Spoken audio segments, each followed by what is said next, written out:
So we shall be discussing upon the FOXO1 inhibition as a therapeutic strategy for radiation fibrosis. So here in this slide, we can appreciate that here it is an experiment conducted which had mice which had a radiation of 20 gray provided from both the fields, and one of the limb had an injection of this adipose derived stem cells, and the other was devoid of it. So we can appreciate that the one which had the injection of this adipose derived stem cell had a lesser of hind limb stiffness or contracture in contrast to the one which did not receive so. So this is a transcriptome DNA RNA sequence. Here we can appreciate that adipogenesis and its metabolism, that is the metabolism of lipids and lipoproteins, it is playing an important role for radiation fibrosis, and so is the PPAR signaling pathway. So here we can understand by this diagram that the normal cells, when they receive radiation, they encounter radiation fibrosis, which is due to reduction in fatty acid oxidation pathway and enhancement of glycolysis. So if this could be reversed, we can obtain or we can reverse this process of radiation fibrosis. So here we would be talking about the agents which could inhibit or which could reverse this radiation fibrosis by enhancing fatty acid oxidation pathway, or by these adipocyte derived stem cells transplantation. So here, as we have discussed, that these are genome-wide methylation profiling of the two separate group, in which the one only received the radiation and the other one which received radiation along with this adipocytes derived stem cells transplantation.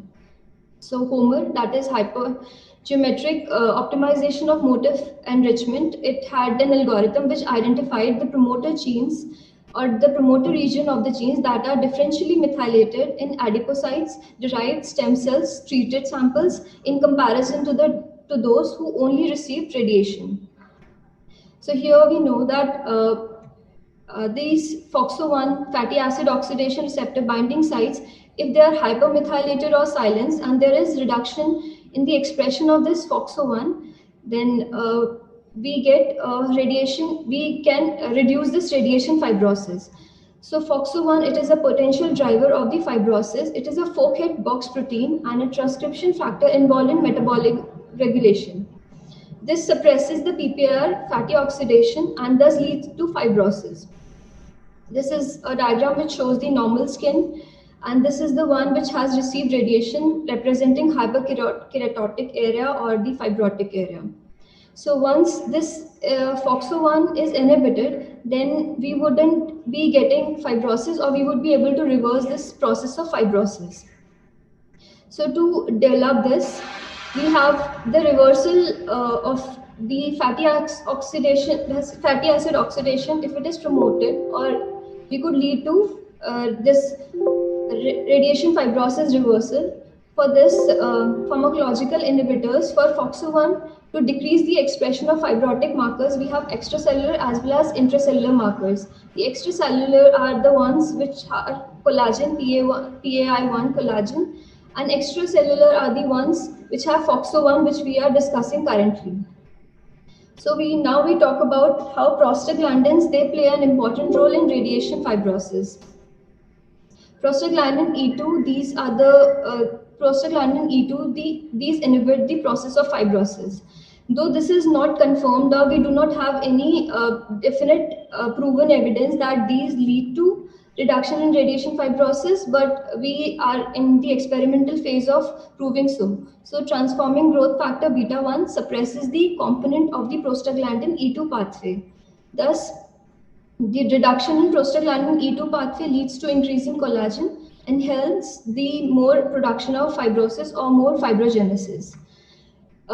Inversely, when FOXO1 inhibition promotes the recovery of prostaglandin E2 pathway, it leads to increase in prostaglandin E2, which directly leads to decrease in collagen and hence reduction in fibrosis. So FOXO1 may interact with the prostaglandin E2 pathway to regulate the collagen expression, as reduction in the extracellular collagen 1, PA1, and fibronectin. So this was the experiment which we had seen in the first slide, in which its hind limb were irradiated, and one of the limb was injected with the adipocyte derived uh, stem cells, and the another was one was devoid of it. So here, this is the same graph which we had seen before. This one was the one with more contracture, which was devoid of the transplantation, and this was the one which had the injection. So to summarize the same, the normal cells, which when they undergo radiation, they encounter reduction in fatty acid oxidation and increase or enhancement of glycolysis. So if we are able to reverse this process by FOXO1 inhibition via prostaglandin E2 pathway, then we would be able to reverse or lessen the process of fibrosis. So to conclude, the development of radiation fibrosis associated with metabolic dysregulation, wherein there is reduction in fatty acid oxidation. So FOXO1 could be an important mediator for radiation fibrosis, and the drugs that inhibit metabolic dysregulation for the same can be potentially repurposed to mitigate radiation fibrosis. Thank you.